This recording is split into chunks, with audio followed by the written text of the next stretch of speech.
Marcus had once been the toast of concert halls across Europe, his piano concertos drawing standing ovations, until that fateful night when the ringing in his ears became a permanent silence.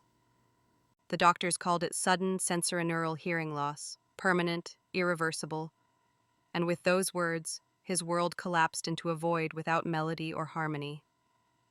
For months, he spiraled into depression, abandoning his piano and shutting out friends who couldn't understand the cruel irony of a musician who could no longer hear. Until one sleepless night, reading about Beethoven's own journey through deafness, a question formed that wouldn't let him rest. If the great master could compose without hearing, why couldn't he? He began to relearn music through vibration, placing his bare feet on the floor beneath his piano, feeling the low notes rumble up through the floorboards and into his bones.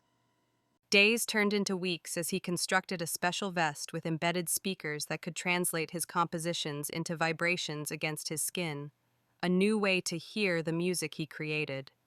With each passing day, his confidence grew alongside a new composition, unlike anything he'd written before, deeper, more primal, born from feeling rather than hearing.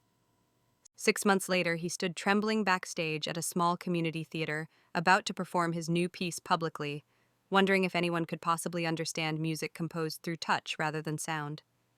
As his fingers found the keys, the world fell away.